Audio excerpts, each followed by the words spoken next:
vamos falar de linha de frente Covid e o atendimento psicológico, o desafio da prática. Então, meio à pandemia, a gente resolveu fazer essa live sobre esses desafios hoje da psicologia, né, em frente à Covid. Então, o que está sendo feito, como está sendo feito. A gente espera, com essa live, trazer a contribuição para esse momento tão sui generis que a gente está vivendo, que é o da pandemia. Então, eu gostaria de fazer as apresentações. Meu nome é Suzana Lamy, eu sou psicóloga clínica hospitalar, sou professora de pós-graduação, sou autora do livro Ensaios de Psicologia Hospitalar, A Ausculta da Alma, e membro da Sociedade Brasileira de Psicologia Hospitalar. A Naira, ela é também psicóloga e atua no Hospital Municipal de Salinas, Minas Gerais. A Yara Regia, é psicóloga, trabalha no Hospital de Referência de Miracema de Tocantins, e a Ingrid, que é também psicóloga e atua no Hospital Regional de Samambaia, no Distrito Federal. Bom, feitas as apresentações, então vamos iniciar o nosso bate-papo, né? E aí eu gostaria de perguntar a vocês, né, se vocês tiveram medo de trabalhar com as pessoas que estão com Covid.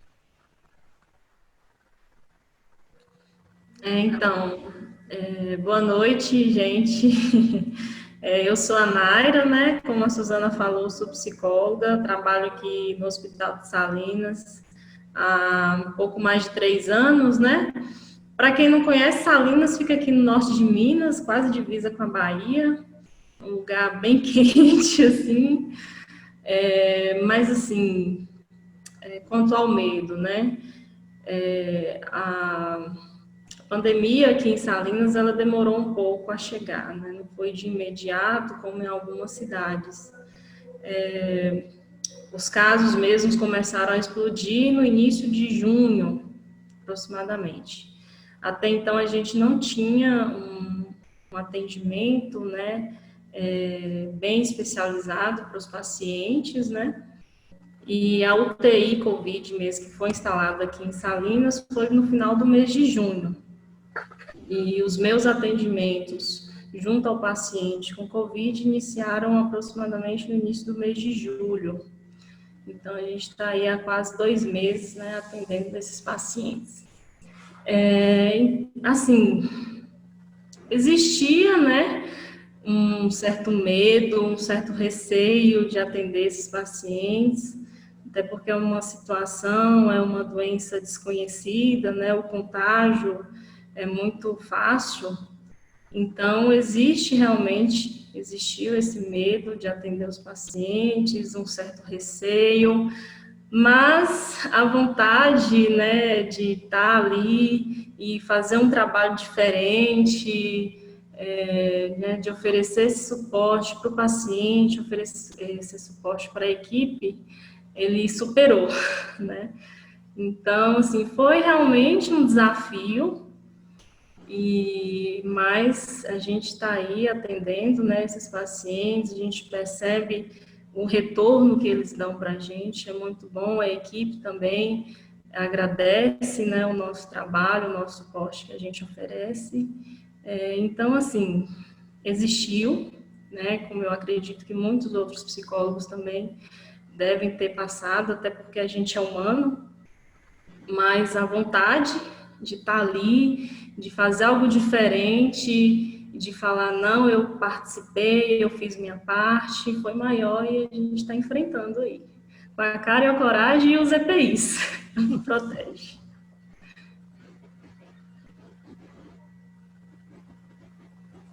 Bom, eu me chamo Yara e o medo do contato com o paciente eu não tive tanto.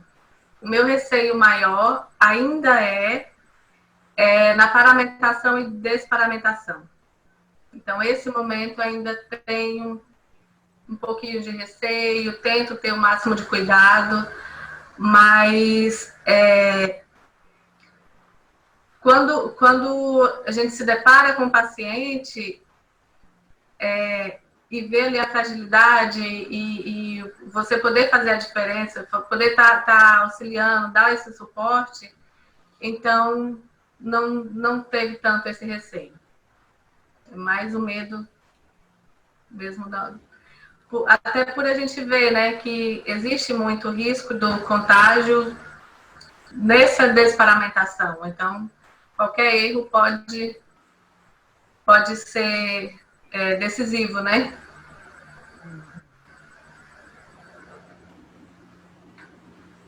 Boa noite. Concluiu, já? Boa noite, eu sou Ingrid. Eu trabalho no Hospital de Samambaia, aqui no Distrito Federal.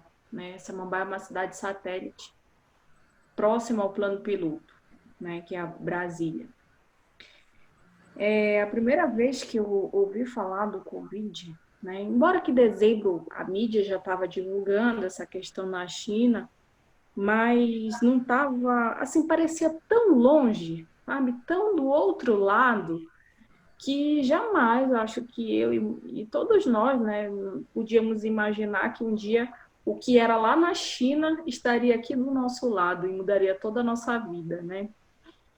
Em janeiro, foi a primeira vez que eu ouvi falar em Covid dentro da unidade. Eu estava com uma colega de trabalho e ela virou para mim e comentou: olha, tá tendo um novo vírus aí, né? Ninguém conhece. A gente conversou e passou. E quando, em março, nós descobrimos que o coronavírus tinha chegado ao Brasil e que Brasília, né, em geral, recebe muito paciente, muito turista, muitas pessoas têm condições de fazer viagens internacionais. Então, Brasília certamente seria a rota. Aí foi um momento assim, muito difícil dentro da unidade, porque em algum nível, eu acredito que todo mundo se desestruturou um pouco com essa possibilidade. E havia boatos de que naquele início o nosso hospital poderia vir a ser uma referência. Então, foi em março isso, né? Então, quando decretaram que a quarentena, e eu ia para o trabalho, não via ninguém na rua, estava todo mundo dentro de casa e eu não podia ficar.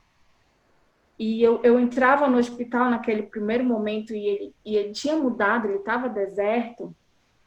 Realmente, eu confesso que eu senti medo, eu fiquei 3 dias muito, muito ruins, assim, porque eu tenho uma filha de 2 anos. Então, o medo do contágio foi muito grande naquele momento. E foi um momento que eu precisei muito de supervisão. Eu precisei me acalmar para dar conta. Mas eu sabia que desistir não era uma possibilidade. Eu tinha que seguir em frente, mas eu não sabia como. E eu estava, assim, muito colonizada pelas imagens e coisas que a gente via que estavam acontecendo na Itália.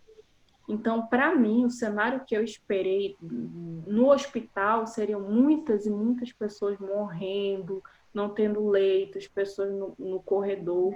Então, assim, o mês de março, que foi quando tudo começou, para mim foi muito intenso. Realmente eu tive medo do contágio, eu tive medo de não dar conta. Eu tive medo até de desistir, mas eu sabia que eu não podia e que eu não queria. Então, eu precisei de ajuda para continuar nesse primeiro momento. Ingrid, você passou por você tem esse receio, igual a Yara tem, né, na paramentação e na desparamentação? Sim. A gente fez treinamento, né? Eu acho que a quarentena ela serviu para isso, ela serviu para a gente frear um pouco essa velocidade do contágio, e a gente fez um treinamento.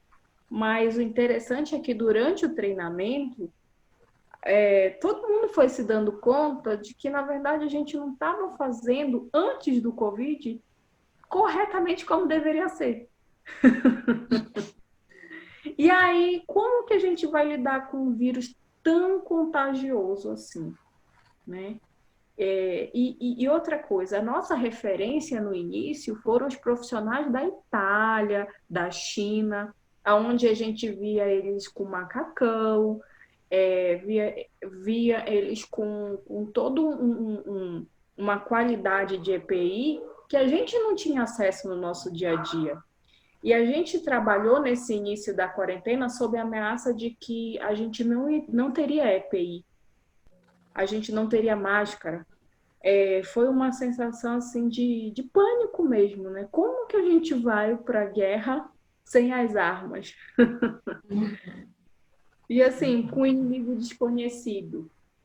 Porque tinha essa ameaça de que estava faltando EPI no mercado mundial. Então, como é que a gente ia fazer? Faltando máscara, né? Hoje tem insegurança no momento da paramentação e desparamentação. Né? A gente, assim, é bom sempre ir com um colega, principalmente da enfermagem, né? Que eles estão ali no dia a dia, eu me sinto mais confiante com eles. Ou com fisioterapeuta mesmo. Mas acho que o pânico foi mais no início. Mas eu achei interessante trazerem essa questão dos EPIs, porque, assim, o relato que eu tenho, né, de supervisandos, exatamente, né, eles começaram a trabalhar mais tarde porque não tinham os EPIs. Uhum. Então, só mais tarde entraram nessa linha de frente porque não tinha como entrar. Então, começaram atendendo os familiares, conversando com eles através da internet, ou através do telefone, e só depois eles conseguiram começar a atender os pacientes. Mas porque eles estavam dando prioridade aos outros profissionais? Sim, porque os EPIs eram para os médicos, eram para a enfermagem primeiro. Então, agora não, agora esse problema parece que está solucionado, mas no início, que faltava EPI, né, então o psicólogo ficou mais na retaguarda para poder depois começar. Não estou dizendo que foram todos, claro, mas assim, muitos né, supervisandos me trouxeram isso. Né, dessa dificuldade de começar efetivamente a fazer um trabalho junto ao paciente com a COVID. Uhum. Até porque acho que foi uma orientação do próprio conselho também, né, de reduzir um pouco os atendimentos, né, as visitas ao leito, trabalhar mais por demanda, né. A orientação do conselho, na verdade, ela foi que fossem afastados aqueles psicólogos que eram do grupo de risco. Uhum. Né, e que eles estivessem paramentados de forma adequada para o atendimento aos pacientes. Então, essa foi a orientação inicial do conselho. Né, que eles estivessem protegidos para fazer o trabalho. Verdade. Mas quanto a essa questão da paramentação, né, eu penso que isso não faz parte, assim, da nossa realidade, né, eu falo do psicólogo, mesmo trabalhando no hospital. Então, para a gente foi uma novidade, né, até para o pessoal das outras áreas também, né, a paramentação ocorria em casos bem extremos, né, pelo menos aqui em Salinas, que a gente não possuía antes uma UTI. Mas para nós, psicólogos, realmente foi uma novidade, né, então a gente teve que aprender ali direitinho, mas assim, realmente existe, né, esse receio de estar paramentando certo, não está desparamentando certo, não está. Mas, assim, quanto à minha experiência, né, atualmente a gente meio que está no automático, né, já sabe ali o passo a passo, primeiro coloca o quê, depois, né, tira primeiro o quê. Então, acho que hoje a gente está bem capacitado. E vocês têm medo de se contagiarem? Em qual momento? Quando? Quando que vocês têm medo? Olha, o ápice do terror é quando o paciente tosse ou espirra durante o atendimento. Aquele momento ali, você dá um passinho para trás, opa, peraí.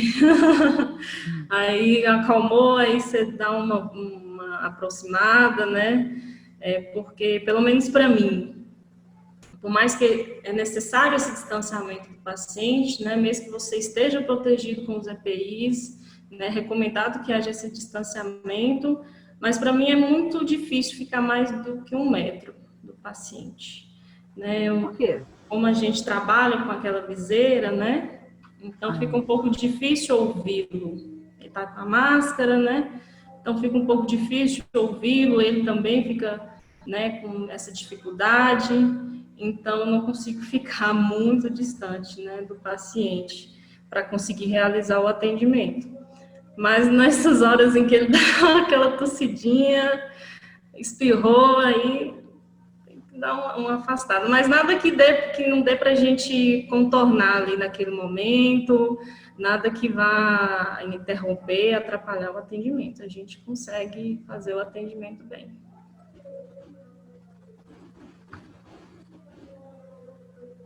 Diga, Yara.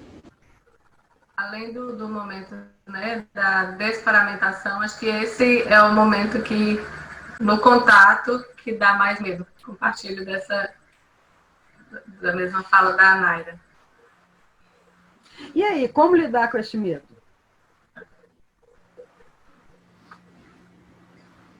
Como lidar, né? Uhum. Olha, o medo, eu acho que ele nunca vai nos deixar. Eu acho que faz parte, né? Ele sempre vai existir, eu acredito. É uma situação muito desconhecida, então, até dos próprios colegas de trabalho também, né? A gente tem esse receio, mas eu acredito que é como a Ingrid falou, sabe? Procurar supervisão, procurar um apoio, né? Ver se está fazendo certinho, o que não está fazendo.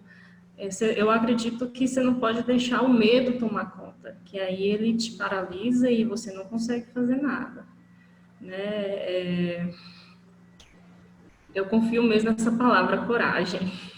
Pois é, eu acho que assim, o que é importante é ter cautela, né? Porque é o que você falou mesmo, o medo ele paralisa. Então, mas nem por isso a gente tem que deixar de ter o medo, né? A gente tem que ter, aliás, não é nem o medo, é a cautela. Então, assim, ter cautela, né? Como fazer, de que forma, né? Tomar todos os cuidados. E o que eu acho que é muito importante, se contaminar, e aí? Bem, Né? Então, e se apesar disso tudo se contaminar? aconteceu comigo. E como é que foi, Ingrid? Bem, Deixa eu só te perguntar, como que foi, né? Na hora que você testa positivo, o que vem na sua cabeça? O que você pensa naquele momento, né, que você testou positivo? O que você pensou naquele momento? eu internalizei o que a mídia estava passando na época. Para mim, naquele momento, a minha referência ainda era a mídia, não era o meu dia a dia, né? Então, assim, eu me vi na UTI como uma paciente, né? Eu não estava sentindo nada, eu testei positivo, mas fui assintomática. Aí o que foi que eu fiz? Eu liguei para minha amiga fisioterapeuta da UTI, que é uma excelente profissional, disse assim: ó, Fernanda, é o seguinte, se eu for entubada, se der para ti, dá uma olhadinha, vê se está tudo no lugar. Eu brinco com ela, eu já me depilei, tá tudo certinho, é só banho no leito. Ela começou assim, levei com humor, mas eu tava com muito medo, porque na verdade, quando eu testei positivo, e a gente tá vendo os casos de Covid, não tem assim um padrão. Às vezes a pessoa não está sentindo nada e passa a sentir. Às vezes o tratamento está muito bem, de repente desanda. Às vezes vai muito mal e melhora. Então, assim, ele é um tratamento que tem muitas viradas assim de padrão. E eu falo assim, vai que o que acontece comigo? Eu vou eu vou ser paciente da UTI. E eu queria ser a paciente lá no hospital que eu trabalho, sabe? Eu queria assim, não, eu quero que essas pessoas cuidem de mim. Eu já até tinha programado na minha cabeça, na minha fantasia, vai ser o médico fulano, a fisioterapeuta tal, não ia ser, né? Uhum. Eu acho que aquelas pessoas do meu convívio e da minha confiança me ajudaram a passar por esse momento de muita angústia. E eu também passei o período inteiro, ainda estou em terapia, Eu pensei muito na minha filha, eu tenho uma filha de 2 anos, eu digo, se eu levo para casa, eu acho que é um medo de todos nós, assim, principalmente profissionais de saúde, mais do que a gente mesmo adoecendo ou agravando, a gente pensa, e se eu levar para casa? E se for a minha filha? É uma criança, a gente tem notícias de que não agrava com crianças, né? Tem uma boa estatística, digamos assim, em casos de Covid com criança. Mas eu falo assim, e se aquele pequeno percentual eu estou dentro? Então, assim, isso foi difícil de equacionar. E eu testei positivo para o Covid 2 vezes. Então, Muito assim, tempo, Ingrid? foi a primeira vez eu testei em abril não, desculpa, em maio, e a segunda vez eu testei em julho. Então, até hoje, o meu caso não se sabe se eu dei falso positivo 2 vezes, se eu tive realmente Covid, se eu ainda estou tendo, porque dizem que pode dar o exame positivo por até um ano. O meu caso, nem eu sei explicar, mas eu só sei que eu acho que, apesar desse início difícil, eu acho que me ajudou a estar nisso até agora, entende? Meio que não sei, passou a ser familiar, não consigo explicar isso, mas o diagnóstico positivo assim, me estabilizou um pouco emocionalmente e depois que eu vi que as coisas não agravaram como eu achei que iriam agravar. Isso fez você relaxar um pouco mais em relação assim, às medidas de segurança? O fato de ter testado positivo? Não, porque não se sabe nada em relação a isso, né? Inclusive, eu vi esses dias também no noticiário que tem um grupo acho que é na USP, estudando os casos de reinfecção, pessoas que reinfectam. Não se sabe.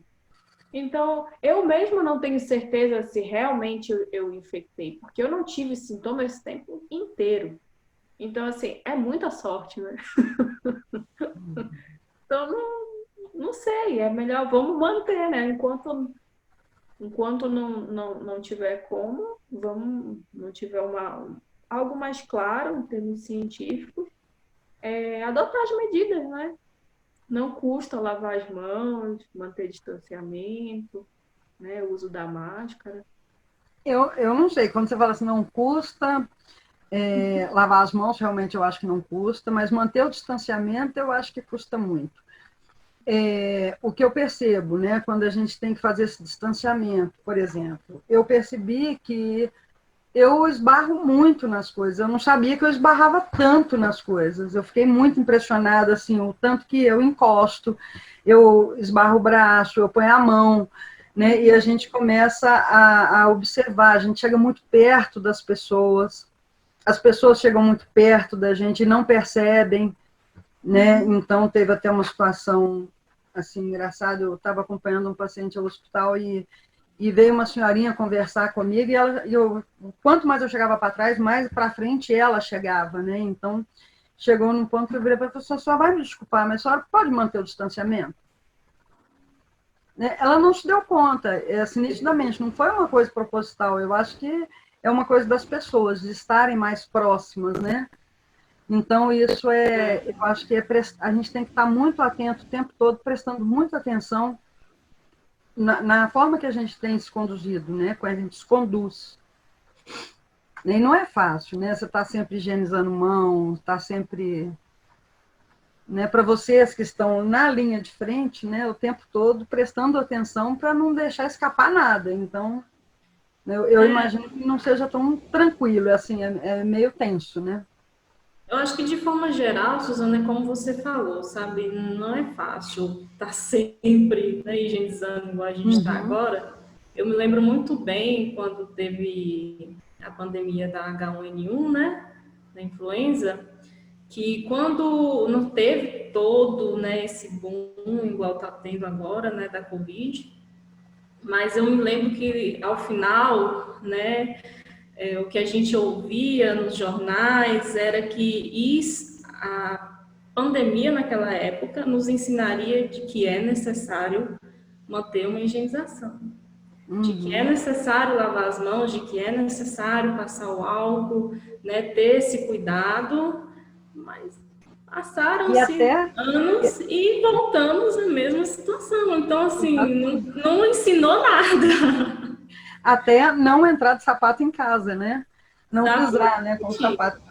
Você falou uma coisa que eu acho interessante, Anaíra, assim, naquele momento, enquanto você está vivendo aquela situação, você está muito atento. Né? Na hora que passa, relaxa e volta tudo de novo.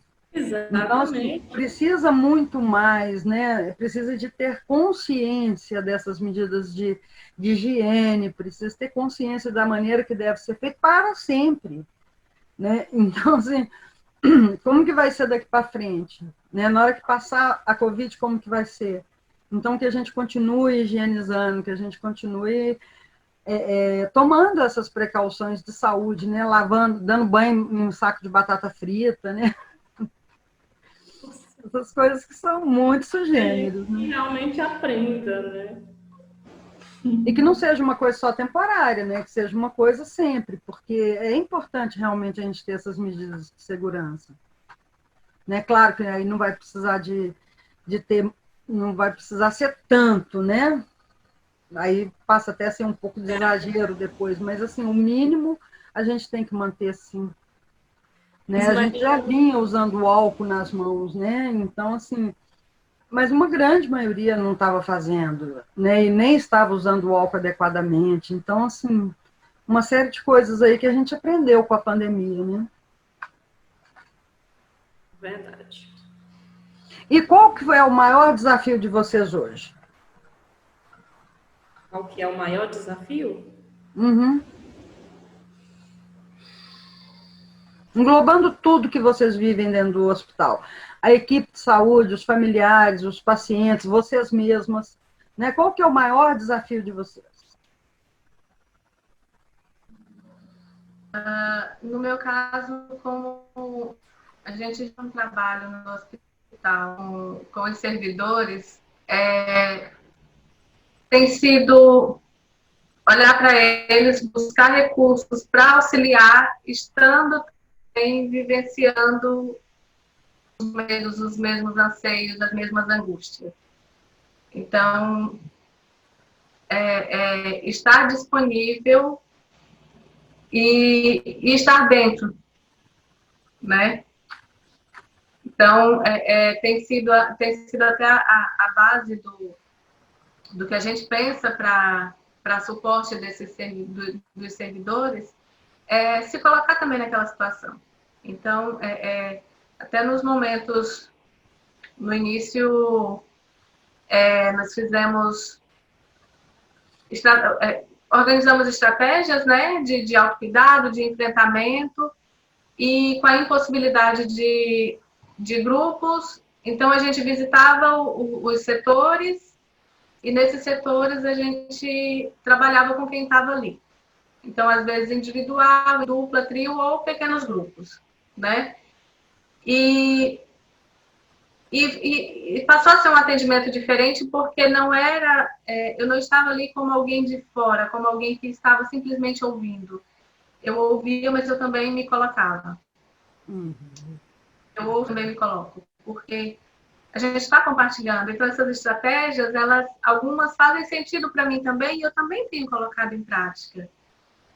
Então, esse tem sido um grande desafio. Estar inteira para auxiliar os pacientes, me olhar, estar bem, para estar para os colegas.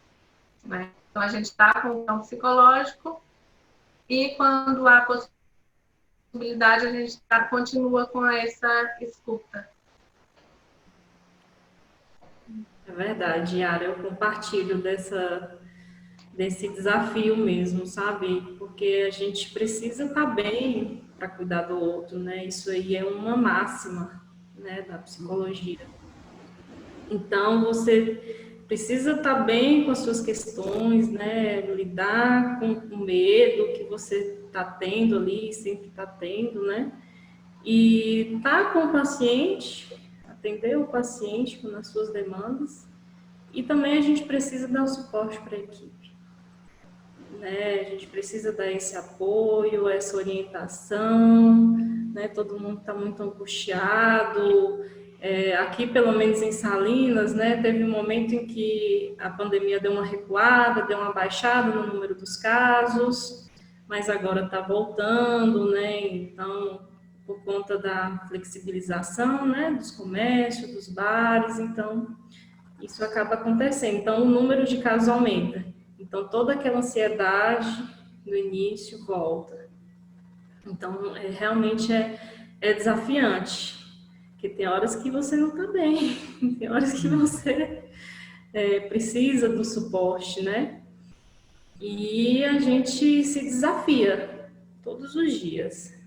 Está lá trabalhando, oferecendo o que você tem de melhor, que é a sua escuta, a sua compreensão, a sua presença.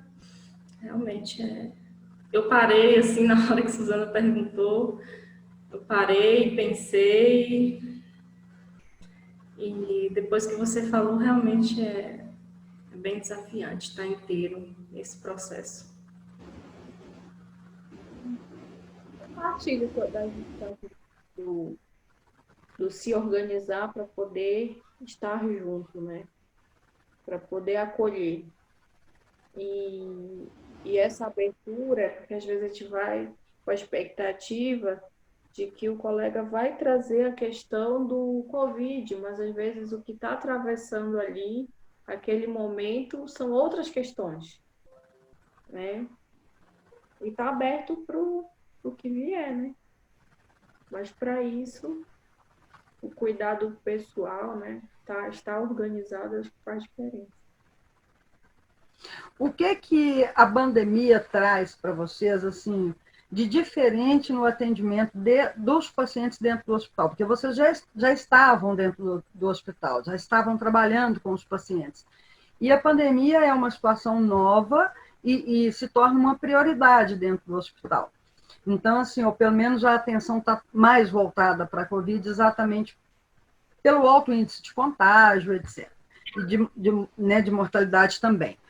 E aí, o que muda nos atendimentos? Então, assim, se você atendia fulano de uma forma, agora o fulano tem Covid, o que isso muda no atendimento? E como que muda? E o que vocês fazem? Como vocês atendem a estes pacientes? Depois vou perguntar como atendem a família.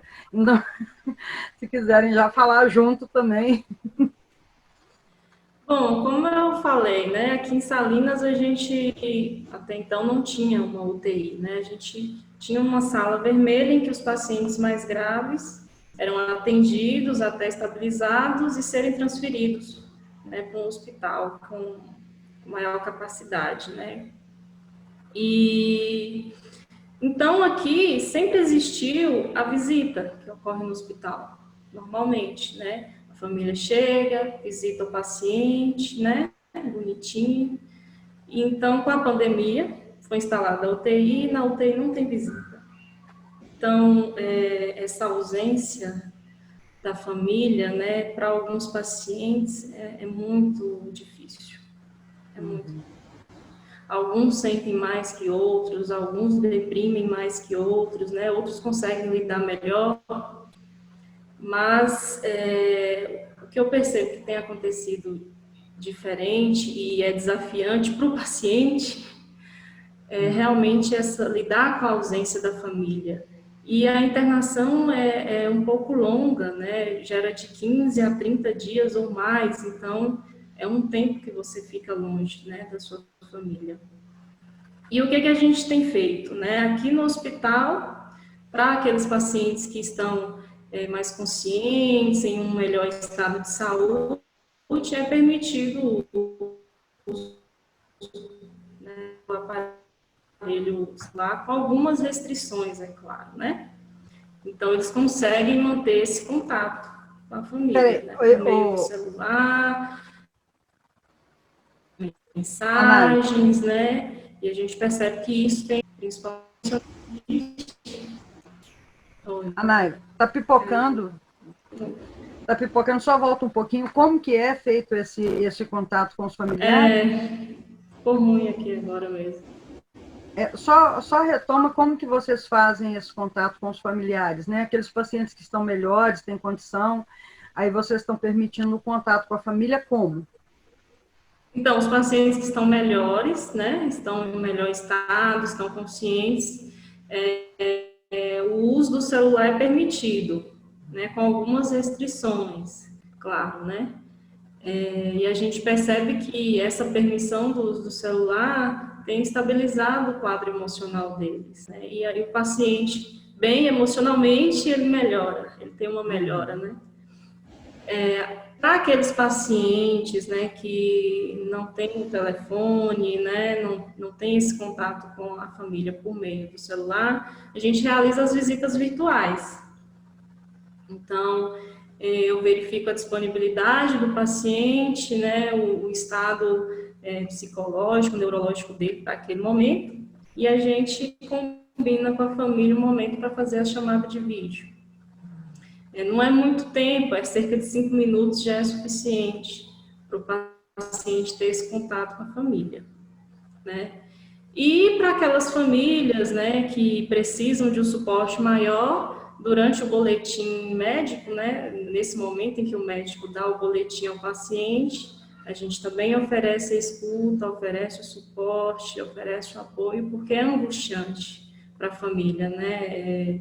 O paciente está ali, nem sempre a família entende as informações, né, oferecidas, né, alguns termos a família acaba não entendendo, e a gente dá esse suporte para a família, esclarece algumas coisas, né, tenta acalmar, e é isso.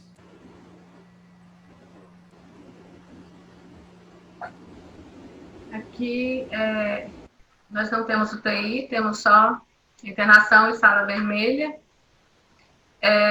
Os pacientes também ficam com os celulares, então eles ficam livremente. Não tem ainda nenhuma restrição.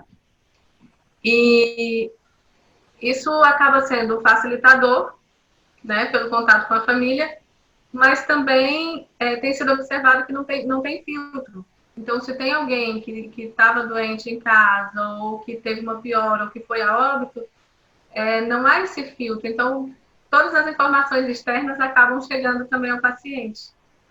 O que chega, às vezes, sem ele ter nenhum acompanhamento do lado, né, sem ter nenhum profissional, e aí como chega, e isso pode interferir, né, acaba interferindo no emocional, na saturação, enfim.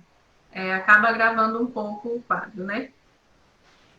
Com os familiares, normalmente eles têm mais contato com o serviço social. Então, acaba o nosso atendimento só quando há realmente uma solicitação, ou do serviço social, ou da equipe que atende na ala do Covid mesmo. E aí acontece presencialmente, né? Nós estamos fazendo atendimento online, então o atendimento presencial, seguindo também todas as recomendações de biossegurança.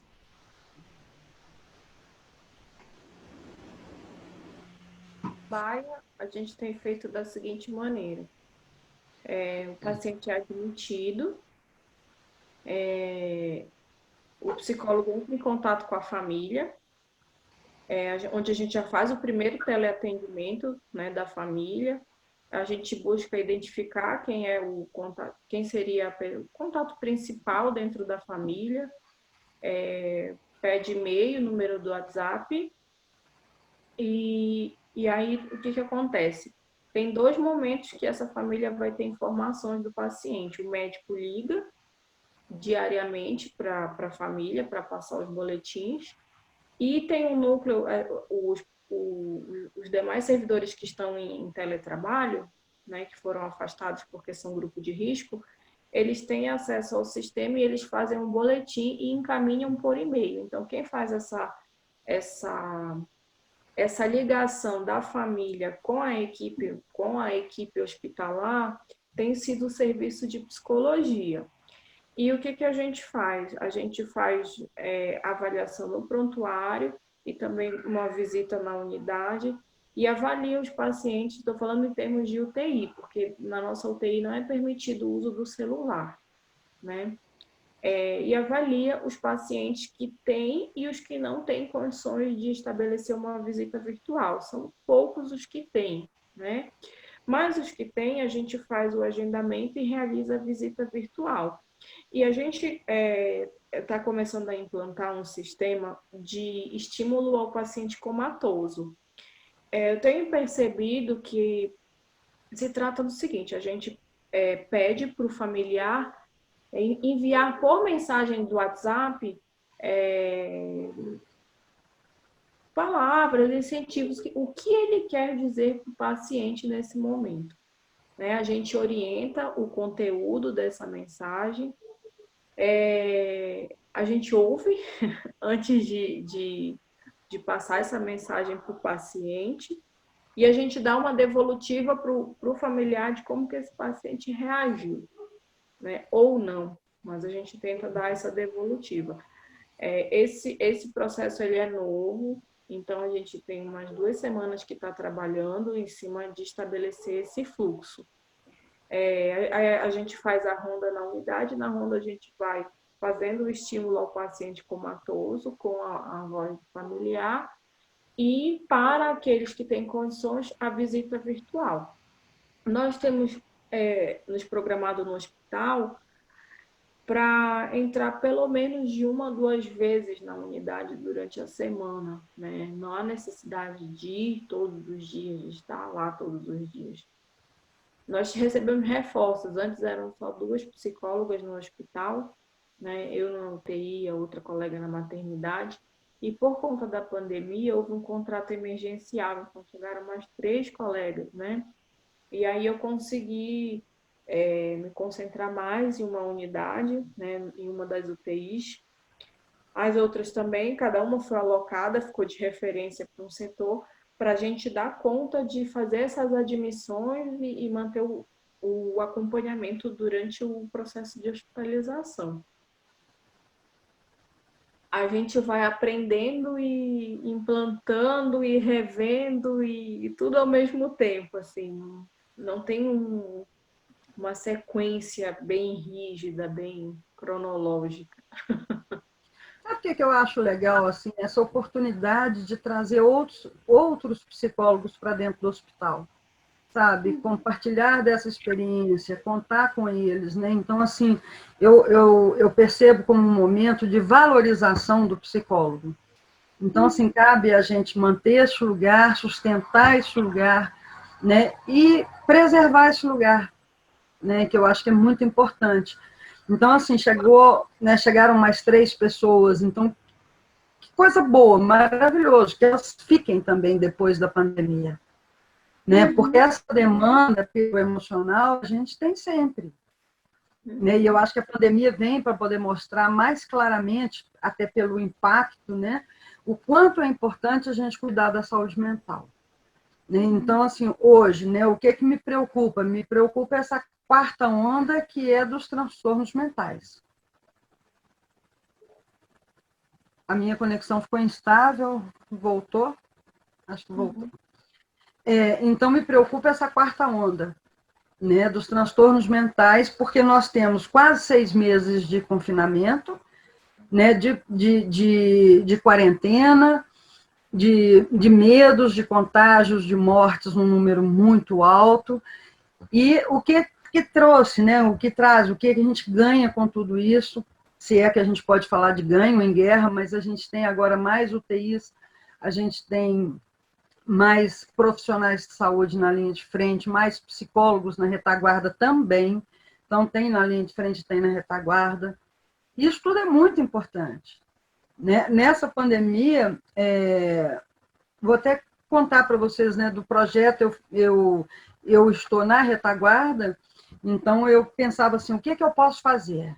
Né? Eu não posso estar lá. Então, o que eu posso fazer, além de ajudar os psicólogos que me procuram, né? O que mais eu posso fazer? E aí surgiu a ideia de fazer um projeto social para atender essas pessoas que apresentam algum problema em relação ou decorrente da pandemia. Então, seja medo, seja uma tristeza intensa, um quadro depressivo, de ansiedade, que é muito comum. E aí eu criei esse projeto, trouxe alguns psicólogos para trabalhar junto comigo, e a gente tem conseguido trabalhar essas questões emocionais desses pacientes. Né? O que a gente vê é que eles estão agora mais tranquilos. A gente não consegue abarcar muita gente, né? Mas é muito legal porque, assim, cada um que a gente pega é 100%. Né? Cada um que a gente ajuda é 100% que a gente ajuda. Então, assim, o mínimo que a gente pode estar fazendo já é o máximo para aquela pessoa que a gente consegue alcançar. Então, assim, eu acho que esse é um momento de muita reflexão, né? O que eu posso fazer e como eu posso fazer. E a gente tem conseguido fazer muito trabalho, né? A gente tem conseguido fazer muita coisa nesse momento. A gente consegue ajudar muito as pessoas. Quando eu fiz a proposta da live para vocês, era exatamente isso, né? Ajudar um pouco mais, né? Ajudar colegas que não sabem, né? Ou que têm alguma dúvida. E aí poder assistir vocês, porque eu conheço vocês, e eu sei que vocês estão fazendo um trabalho maravilhoso. Então, assim, passar um pouco dessa experiência para essas pessoas, né? Para a gente poder ajudar quem quer ajudar. Né? Então, eu acho que é um trabalho muito bacana que vocês estão fazendo, muito importante, né? E que a gente continue se fazendo reconhecer pela sociedade, né? Ganhando cada vez mais espaço, porque o emocional é extremamente importante. Né? O objetivo nosso na vida é qual? Ser feliz. Né? Então, o psicólogo ajuda as pessoas a serem felizes. Né? A gente consegue ajudar as pessoas a alcançarem aí os objetivos, etc. Então, eu acho muito bacana. Parabéns, né, pelo trabalho que vocês vêm desenvolvendo aí, que realmente é muito importante. E aí, eu queria fazer... bom, pode falar, eu vou fazer uma outra pergunta. Não, é agradecer pelo reconhecimento, né? Obrigada a você também por estar dando esse apoio para a gente, né? Você perguntou, e o que que ajuda a enfrentar esse medo? É você estar aí, saber que a gente pode contar com você, né? Nos nossos grupos de estudo que a gente faz. Como a Yara falou, isso é um redutor, amenizador de angústias. Uhum. Aí a gente consegue compartilhar e tirar nossos anseios, né, nossas angústias. É muito bom. Obrigada. Anaira, eu é que tenho que agradecer. E assim, por quê? Porque é a oportunidade que eu tenho de fazer alguma coisa, né? Então, assim, ainda bem que tem vocês aí para poder a gente estar caminhando junto, sabe? E isso para mim é muito importante, de verdade. Não estou devolvendo um agradecimento, não é isso. Né? Você me conhece, você sabe disso. Né? E é bacana mesmo, o trabalho que vocês estão fazendo é lindo. Né? Eu queria até que vocês falassem um pouco mais, assim, bom, deixa eu fazer uma pergunta primeiro. O que mudou, né, com a pandemia em vocês psicólogas, o que mudou em relação à morte? Né, o que vocês pensavam, ou a forma que vocês se conduziam diante dessas situações de morte dentro do hospital, o que muda com a pandemia e com a Covid tão perto de vocês? Você me lembrou uma fala que eu disse para um colega, né, psicólogo também. Eu estava aí começando os atendimentos, né, com o paciente com Covid, e aí eu falei com ele, olha, a partir da semana que vem eu começo lá. E aí ele falou, e como é que você tá? Eu falei, eu tô com medo, cara.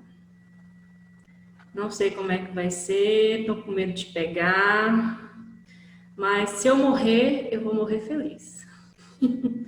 Assim, a gente não quer isso, né? A gente não quer que ninguém morre. Claro.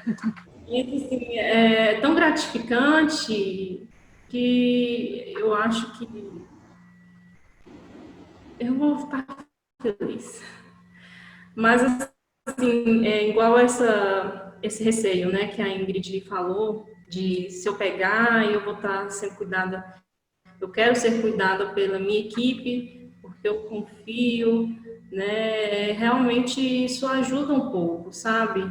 Você conhecendo o trabalho dos colegas, né? Você percebe que eles ali se dedicam e isso ajuda a enfrentar um pouco esse medo.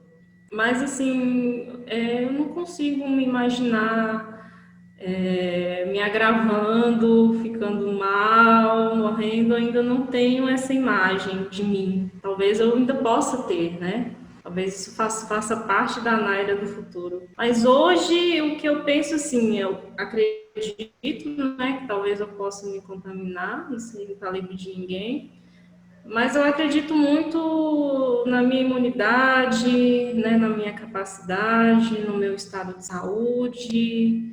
Então, eu tenho essa percepção de que eu acredito que eu vou ficar bem, mas sabendo que existe também a possibilidade de eu não ficar.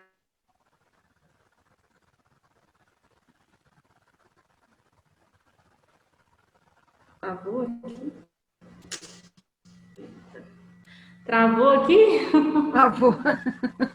Mas a gente está te Travou aqui para esperando. mim.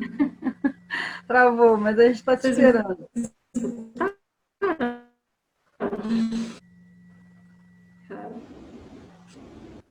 tudo?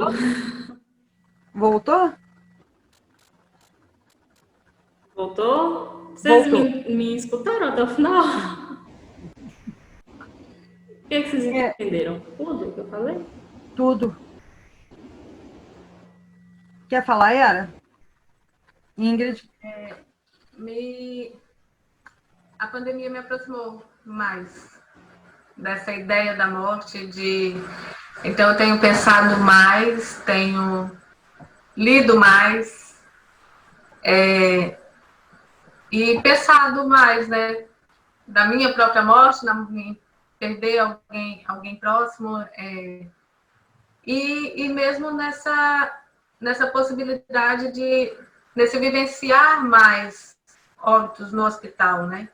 E aí volta também o pensamento na equipe, em como a gente, enquanto servidor, enquanto trabalhador ali, que vivencia esses óbitos, estamos assimilando, né? Porque, como as meninas falaram, a gente vê que a equipe está muito preparada, está se doando ao máximo, cuidando, e, infelizmente, não se consegue 100% de êxito. Né? Então, a frustração diante da morte também. Né? Então, tem me feito pensar. Eu não sou tão confiante quanto a Naira. Eu tenho mais receio de não sei como eu reagiria e, sei lá, talvez também pior. E aí eu vou mais pro lado da Ingrid aí, de que olha lá se eu não for para UTI. Então, assim, já penso longe, mas no início em casa eu montei todo um protocolo. Se eu me contaminar, eu vou me isolar dessa forma aqui para não contaminar mais ninguém, para proteger. Então, tento traçar já todas as possibilidades, né? Ô, Yara, eu só vou te fazer um parênteses, porque assim, você me fez lembrar, né, e a Ingrid também, que eu, né, e que estou em isolamento e tive medo também, e tenho, né, então, assim, as poucas vezes que a gente precisa sair, a gente tem medo também. E eu falei com uma aluna minha, que trabalha dentro de um hospital aqui em Belo Horizonte, eu falei, se eu passar mal, se eu contrair alguma doença, me leva para o seu CTI, porque lá você vai cuidar de mim. E aí, né, a gente fica pensando, a gente ter um referencial, ter alguém que a gente conheça, que a gente confie. E aí eu fico pensando, como que ficam esses pacientes que estão lá e não conhecem ninguém? Né? Essa insegurança, essa solidão, né, de estar sozinho mesmo, longe da família, no momento que mais precisam. Né? Porque a gente tem a sorte de conhecer pessoas que podem nos ajudar ali, naquele momento que ninguém vai poder, né? Conhecer o olhar. Oi? Eu importei do meu trabalho no CAPS um conceito que se chama rede de apoio, né? É uma coisa que a gente trabalha muito no CAPS, quando chega um paciente, qual é a sua rede de apoio? E no hospital é isso, a gente, né, ao entrar em contato com a família, qual é a rede de apoio dessa família? E a gente pode criar uma rede de apoio, se ela não... Então, assim, quando eu falo que tem a minha amiga fisioterapeuta, o médico que eu confio, eu já estou criando a minha rede de apoio, ainda que seja imaginária, mas quando eu, né, eu peço supervisão, eu faço terapia, eu entro num grupo como o grupo de estudos, eu busco os meus colegas, eu estou fazendo a minha rede de apoio, que é o que vai me dar um mínimo de estruturação para seguir em frente, né? Psicólogo nessa linha de frente, nós precisamos da nossa rede de apoio, que é a nossa família em casa, né? Quem vai ajudar a pagar os boletos no final do mês, mas essa também que a gente está constituindo aqui é a nossa rede de apoio, né? Precisa se fortalecer, né?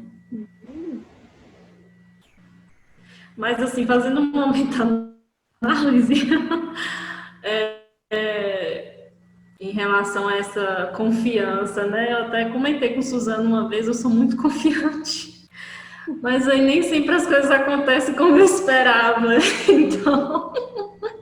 Mas é bom, é a forma que você tem de lidar com a situação, né, Naira? É bom, cada um tem que encontrar a sua forma, a gente não tem uma receita, né? E é interessante, né? Quando você confia, acredita, isso é importante. Né? Quando a outra pessoa pensa na rede de apoio, isso também é importante. Quer dizer, cada um vai achar, né? Eu acho que a mensagem que a gente tem para passar é essa, que cada um vai achar a sua forma de lidar com aquela situação. Né? A gente não tem um padrão. Então, toda forma ela é válida, né? A gente só não pode entrar no negacionismo, porque aí realmente o negócio vai ficar complicado. Aí relaxa, aí não faz nada. Então, aí é complicado. Mas dentro dessas escolhas que a gente faz, né? Até a gente faz essa escolha, né? Não, eu vou lidar dessa forma, a gente consegue, racionalizando um pouco, chegar aí num equilíbrio com a gente mesmo. Isso é muito importante. Verdade. Agora, esse grupo de apoio nosso, esse grupo de estudo nosso, ele é muito legal mesmo, porque ele, além de ser um grupo de estudo, ele é de apoio também, né? É rede de apoio. Mas, Suzana, juntando as duas perguntas, né, você disse o que a pandemia trazia de diferente nos atendimentos. E com relação à morte, não pensando na nossa morte, mas entrando na questão da morte do paciente, né? A pandemia trouxe essa mudança no atendimento da questão da família, ao se deparar com a morte do familiar, né? Toda essa dificuldade, talvez essa burocracia, né? Vamos colocar assim, que na verdade é para a segurança, de ver o paciente, de ter o contato com o paciente que faleceu, né? Mesmo que só vendo o rosto. Então, lidar com isso realmente é algo desafiador também, é um pouco diferente. Isso não acontecia antes, né? Se o paciente morria, ia o familiar, reconhecia, a gente fazia todo o trabalho de suporte, mas agora não, agora as coisas ficaram mais complicadas, talvez, né? Mais ao extremo, eu diria, né? O sofrimento familiar, da impossibilidade de ver o paciente já morto é puxado, é pesado, né, Naira? Na verdade, a gente está vivendo um momento de muita insalubridade emocional. Então, assim, vocês que estão na linha de frente, né, essa insalubridade, ela é muito próxima, né, ela está ali. E vocês estão lidando com isso no dia a dia. Então, é muito importante que vocês tenham algumas válvulas de escape, que vocês também descansem dessa insalubridade, né? Descansem emocionalmente. Então, que façam coisas boas, né? Que se desliguem, né? Se distanciem quando saírem do hospital de todos esses problemas para poder dar conta de outros amanhã de novo, entendeu? Então, assim, porque é muito pesado para vocês, né? Nós nunca lidamos tanto com a morte como a gente está lidando nesse momento, né? A morte está muito perto da gente, né? Então, isso é uma situação delicada, é uma situação que mobiliza muito sentimento. Então, assim, lidar com esse momento, ele é lidar com a morte do outro e com a própria morte também, né? Então, é todo um conjunto, né? Um momento de de muita reflexão também, né? Suzana, assim, eu acho importante assim dizer que a morte ela também traz, para mim pensar na morte é também pensar na vida, no sentido da vida. O que eu tenho feito no meu dia a dia para que ele valha a pena? Apesar de todo o medo, apesar de pensar na própria morte, na morte do outro, é interessante. Eu tenho vivido esses momentos de pandemia de forma intensa, então assim muita coisa passou a ser maravilhosa, tipo, estar com a minha filha, não que não fosse antes, era ter a família, mais gratidão pelas coisas que se tem, né? Por tudo, assim, refletir, que mais? O que falta fazer antes de ir? Aí você vai vendo que os planos não são para 6 meses, sabe? Você já entra na barganha. Ah, não, eu tenho que ir pelo menos uns 20 anos aí para dar conta. Mas eu acho que, no momento, a morte, ela me trouxe para essa coisa do que eu estou fazendo com a vida.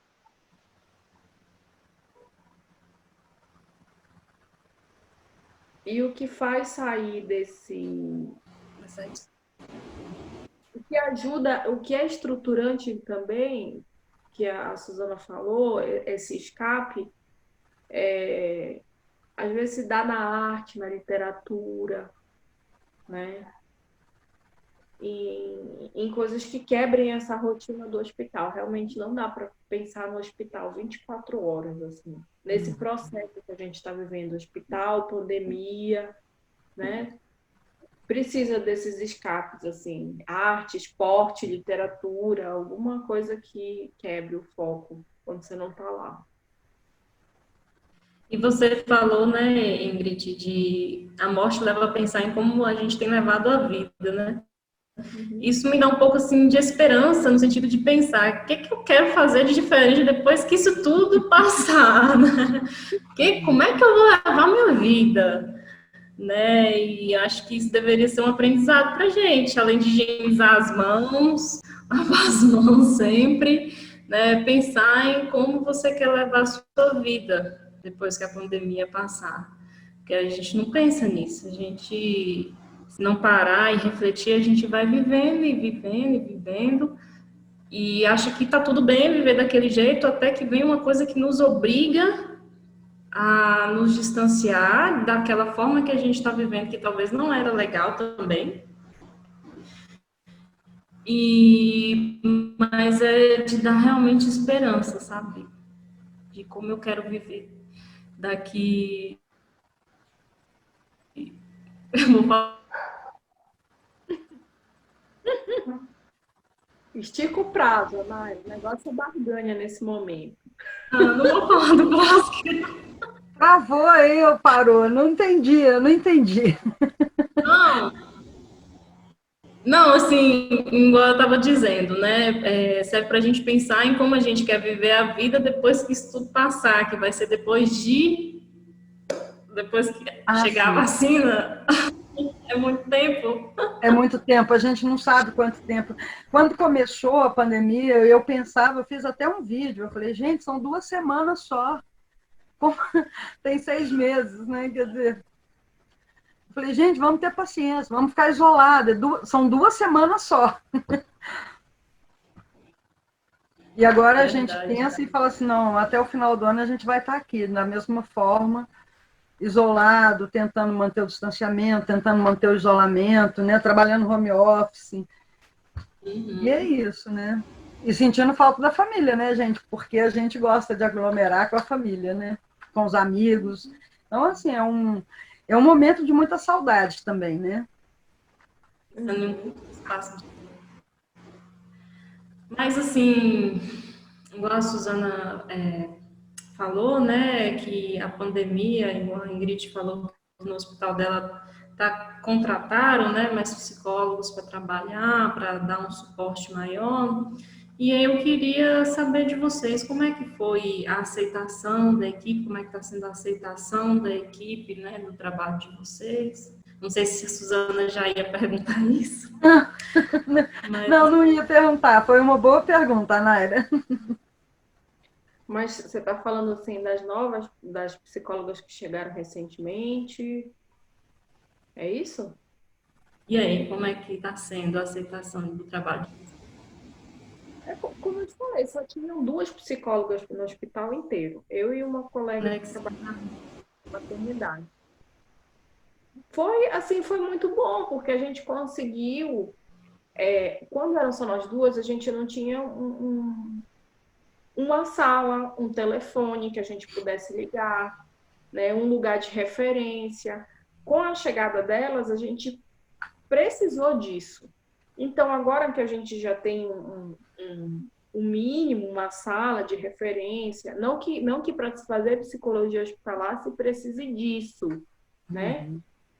Mas sim, você ter um local te ajuda a estruturar muita coisa. Então, agora a gente está sentando, estamos estruturando o serviço, estamos organizando o fluxo de atendimento. Agora a gente consegue alimentar essa planilha de dados da família com mais qualidade, porque antes era só quando eu ou a colega estavam lá, e hoje nós temos psicólogos no hospital todos os dias, inclusive sábado e domingo, né?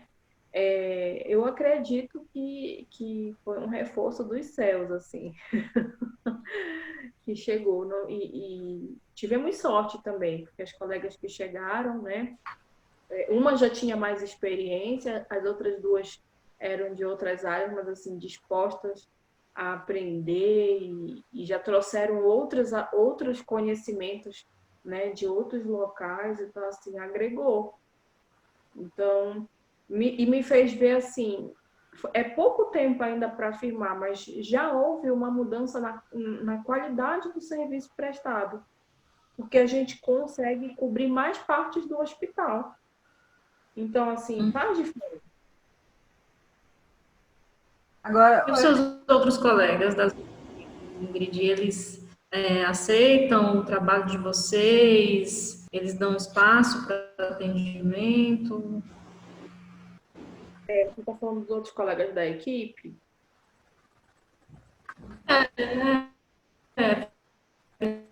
Eu acho... Terapeutas, técnicos, enfermeiros, médicos.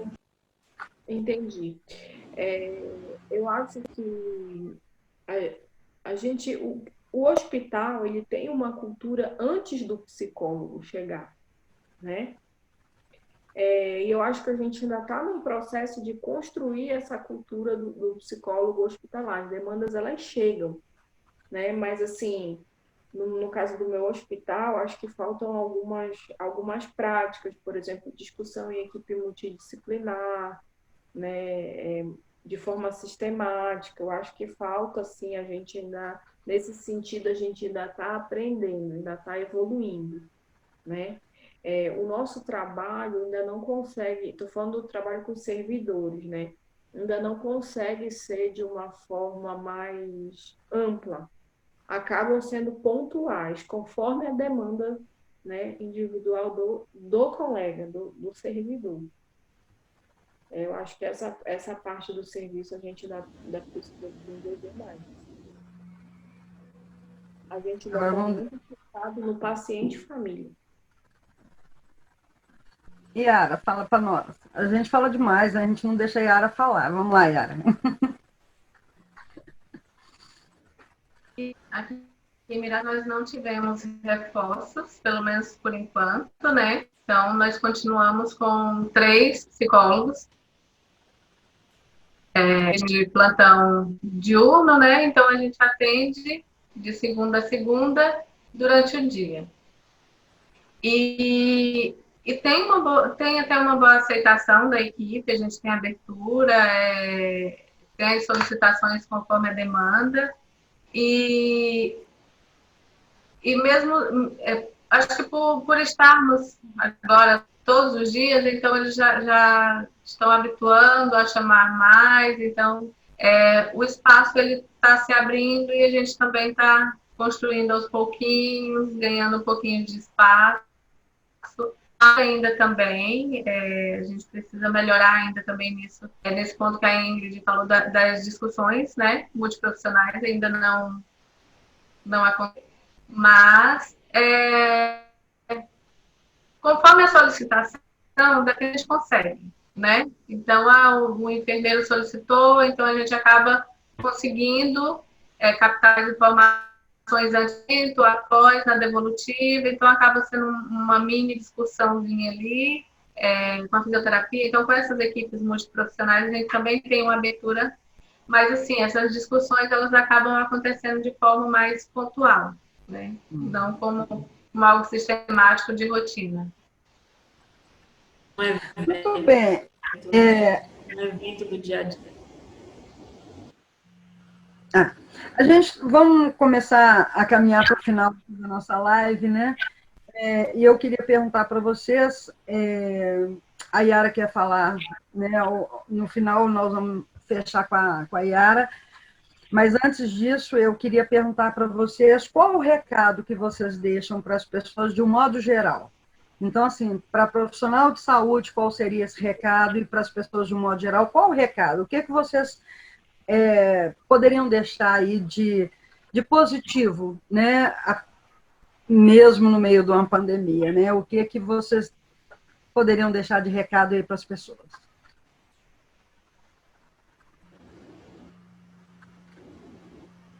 Acho que entender que, embora esteja demorando um pouco mais do que a gente imaginava no início, acredito muito que vai passar, que vai melhorar, e que a gente não pode desistir. Então, é complicado, é difícil manter esse distanciamento.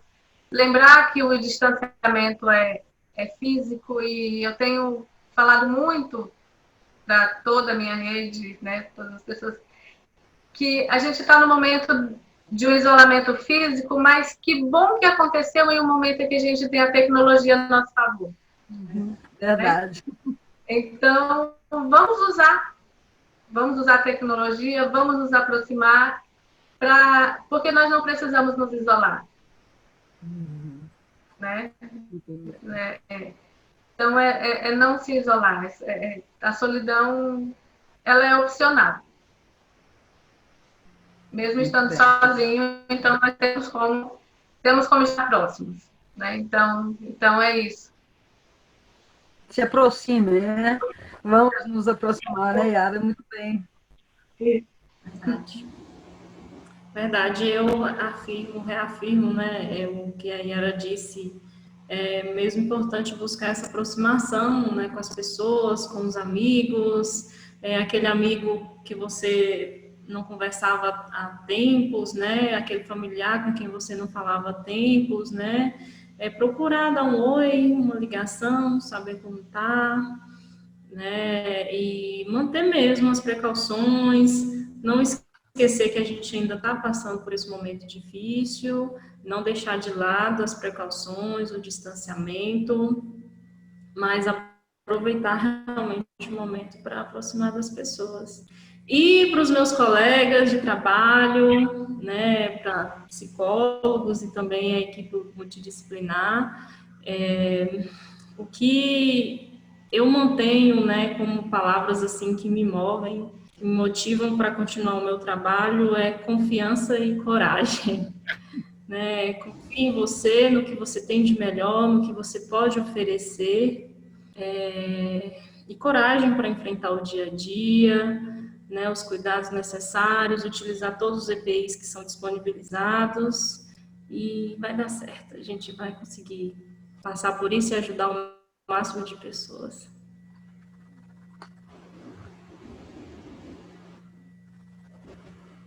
Assim, a gente tende a pensar nas situações problemáticas, né, sempre de uma forma, de uma perspectiva individual. A gente acha que isso foi o maior desgraça que aconteceu na humanidade, mas não, a gente vai, né, acessando os dados da história, a humanidade já passou por outras pandemias, já teve coisas muito piores, inclusive, né, a gripe espanhola tá aí, a peste negra, né? E a humanidade passou por isso. Então, assim, há uma grande chance da gente passar por isso também. Então, assim, que esse momento turbulento que a gente está vivendo na história, né? Que a gente traga reflexão do qual é o valor da vida, né? A vida do outro e da minha própria vida, e qual é o sentido que eu dou para isso, né? O que que tem feito a vida valer a pena, né? Acho que esse risco constante, né? Essa possibilidade, esse flerte constante com a morte, pode nos lembrar disso. Eu tenho feito essa reflexão diária e acho que tem me motivado bastante. Aí, E pegando um assim, gancho, desculpa, é isso, concluir. pegando um gancho na sua fala aí, né, o que eu gostaria de deixar, né, disso tudo, o que eu gostaria de falar, que essa solidariedade que a gente tem se proposto, que ela perdure, né, que ela seja cada vez maior, cada vez mais forte. Então, assim, pensar na minha própria vida, pensar na própria vida do outro, na vida do outro, né? Pensar nos próprios desafios, no desafio do outro, sempre respeitando. Então, assim, por mais que não acreditem, né, na pandemia, por mais que não acreditem que possa acontecer consigo mesmo, mas respeita o outro, né? Respeita o distanciamento, respeitem as medidas de proteção, né? É um desafio passar pela Covid, a gente realmente é uma incógnita, a gente ainda não tem nada, então, assim, vamos respeitar quem quer fazer a parte dele e vamos tentar fazer a nossa, né? Sempre.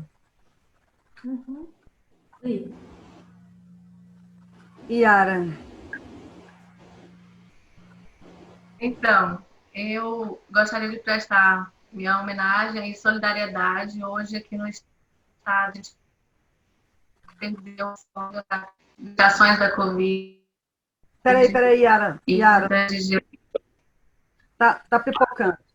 Peraí, Oi, vamos começar de novo, porque assim, a gente pipocou, a gente não conseguiu entender muito bem, então vamos começar de novo. tá bom. Prestar minha solidariedade aos amigos, familiares da escola Juliane Ferriar, que faleceu hoje aqui no estado. Ela estava grávida de gêmeos e os bebês também não sobreviveram. Então, assim, uma jovem, ela tinha 29 anos, e eu queria deixar aqui registrado como minha homenagem e solidariedade.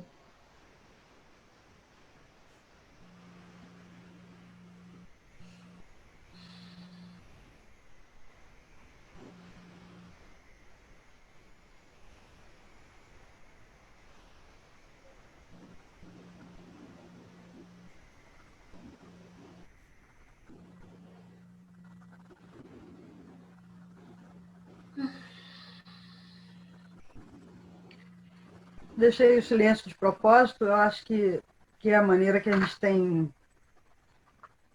Eu acho que é a melhor maneira que a gente tem de prestar uma homenagem, né? Obrigada.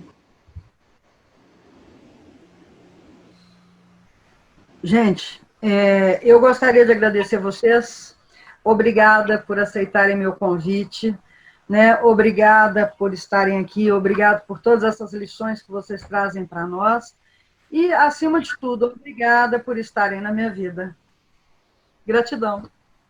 Obrigada a você, Suzana. E parabéns, né, pelo Dia do Psicólogo que foi ontem. Parabéns para nós, é verdade, parabéns. Para todos os psicólogos que estão na linha de frente, estão na retaguarda. Está todo mundo fazendo seu trabalho, está todo mundo empenhado e a gente vai conseguir. Isso aí. Gente, Obrigada pelo convite, obrigada pelo espaço, obrigada, Ingrid e a Naira, pela parceria, pela troca. Sempre muito bom estar com vocês. e eu vou deixar nos comentários, na hora de postar no YouTube, que as pessoas coloquem perguntas e assim a gente volta e faz outra live. Né? Podemos. No final, eu vou fazer um corte. Ficou claro o que a Yara falou para a gente? Vocês conseguiram entender o que ela falou direitinho? Gente, então ficamos? Ficamos. Obrigada a todos. Parabéns pelo trabalho que vocês estão desempenhando, né? Força aí, continuem. Atendam aos pacientes, atendam aos familiares, porque essa hora eles precisam muito. E atendam os profissionais de saúde, atendam as pessoas que estão ali com vocês. E se chegar algum momento vocês falarem assim, tá bom, mas quem me atende? Suzana atende. Pode vir cá falar comigo, que eu estou à disposição de vocês, tá bom? E a gente continua junto aí, vamos continuar caminhando. Obrigada pela disponibilidade. Obrigada, Suzana, por acreditar. Sempre. Beijo. Beijo. Tchau. Tchau. Sempre. Beijo.